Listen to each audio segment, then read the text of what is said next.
A story from the creator of Tarzan and written a century ago hits the big screen this week. Captain John Carter. Based on the 1912 serialized stories Under the Moons of Mars, John Carter follows the story of a Confederate Army captain who somehow gets transported to Mars, which is in the middle of its own global crisis. Venus. And Earth. Us. That is Jasum. You are on Barsum, John Carter. Mars. The biosphere of the planet, known as Barsoom by the inhabitants, is on the verge of dying. John Carter, portrayed by Taylor Kitsch, sets out to rally the inhabitants together in an effort to save the planet. Visually, this movie is exciting.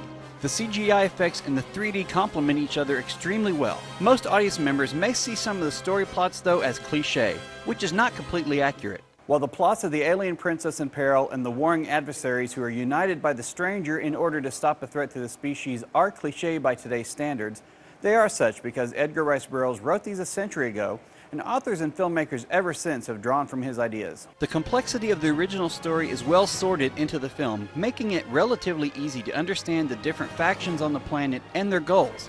You will fight for us!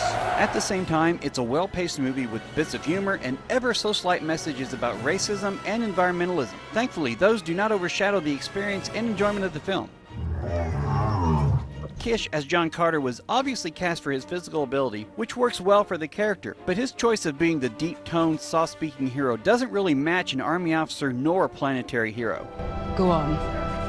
Shock me. So when you boil it down, John Carter is a fun film and will most likely spawn at least a short franchise. I give it 3.5 out of 5 tickets. For Fox Movie Night, I'm Mike Emery.